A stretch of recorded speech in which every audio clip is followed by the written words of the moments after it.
Welcome to the Penalty Risk Assessment Walkthrough. This tool highlights SoC issues so you can reduce penalty risk and act fast. Each section is designed to help you monitor your risk level, understand what's happening inside your system, and decide exactly where to take action. Let's dive in and explore how to get the most out of this tool. We'll start at the top with the two key summary tiles. The risk of penalties tile on the top left gives you a quick health check on your system's current performance risk.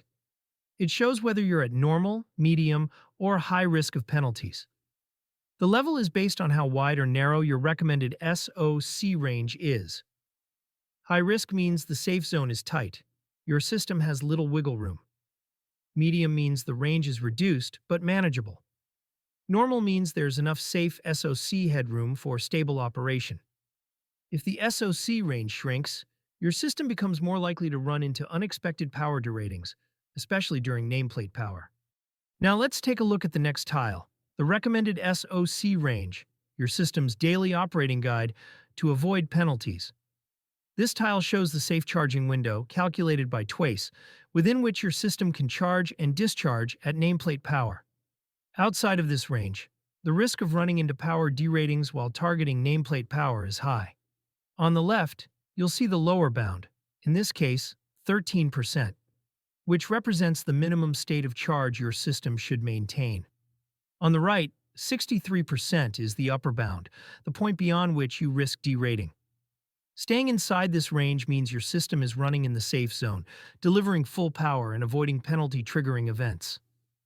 This range updates automatically based on your system's behavior and known limits. Think of it as a daily no-fly zone marker. If you charge too high or drop too low, you may trigger performance limits and lose available capacity. Use this tile as a quick reference before dispatching or scheduling major operations. Next, let's look at the penalty risk area chart. This chart helps you spot when your battery operated outside of the recommended state of charge range, putting you at risk of derating and penalties. Each blue bar shows the daily operating range of your system's SoC. The dotted lines mark the minimum and maximum SoC values that define the recommended safe zone. Wherever you see magenta areas at the top or bottom of the bar, that means your system was operating outside the safe zone and risked triggering a power derating. You can use this view to quickly answer two questions. Are we staying within range across the week? If not, which days or directions, charge or discharge, are causing problems?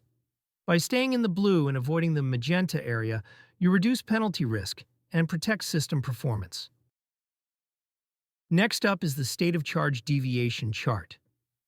This view is designed to show how the SoC recommended limits are derived from your system's behavior, and which strings are causing power deratings. The blue and green dots represent the two most limiting strings, and their respective SoC that are currently limiting your ability to charge or discharge at full nameplate power. The dotted lines show the boundaries of the recommended SoC range, your safe zone. While this chart gives deep technical insight, we know it's not the most intuitive to read at first glance. That's why we're already working on a clearer, more visual update to this view. In the meantime, if you're unsure how to interpret it, you can focus on the top tiles and the daily penalty risk graph above. Those are your best day-to-day indicators. At the bottom of the page, we get to the most actionable part. What can you do to lower the risk? This table helps you pinpoint the specific racks that are contributing most to power derating, so you can take direct action. Each row represents a rack, and the columns break down the technical reasons why it's limiting your system's performance. Severity shows how much this rack is impacting your usable SoC and whether the severity is high, medium, low, or none.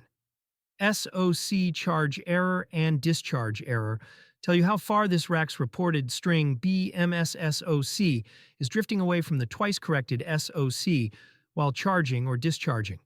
Recoverable energy estimates how much energy you could regain if the issue is resolved. Status shows whether the rack is currently missing data and whether it is operating or not.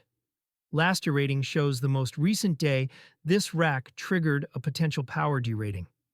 And finally, the recommendation column gives you a next step, like Fix SoC Error, Monitor, or Investigate.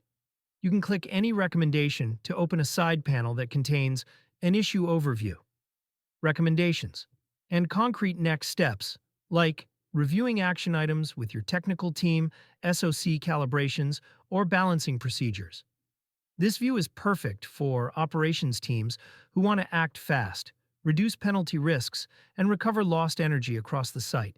And now, for users who want to dive a bit deeper, the Details tab offers a one-day deep dive designed for experts who need to investigate persistent derating or SoC calibration issues. This page is where you can directly compare the usable power reported by the BMS with the twice-corrected usable power. In the top graph, you'll see system power in orange, plotted alongside two power bands, the BMS estimate of usable power, and the twice-corrected range, shown in dashed lines. Whenever the system power exceeds the corrected upper or lower limit, it's flagged as a power breach, highlighted with red markers.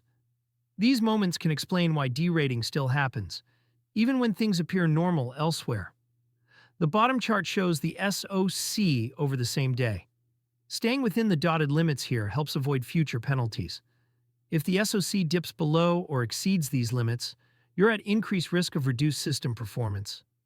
This view is particularly helpful when you're preparing for SoC recalibrations or want to validate their effectiveness once performed, reviewing suspicious underperformance, or troubleshooting complex derating cases. And just like the overview page, you'll find the same recommendations table below, highlighting which racks are still causing issues and what actions to take. That's a quick tour of the penalty risk page. You now know how to read your system's risk level, spot where problems are happening, and take action to avoid penalties and recover energy. Check in regularly and use the insights to keep your site running at full potential. We know this feature gets a bit technical, but that's because battery systems are too. We're already working on a follow-up video that dives deeper into the logic behind this feature, with answers to some of your most common questions. If that sounds helpful, keep an eye out, or check back soon. And most importantly, we'd love to hear what you think. Are you using the penalty risk feature? What's working for you? What would make this better? Thanks for tuning in. We're glad to have you with us on this journey, and we can't wait to keep making this better, together.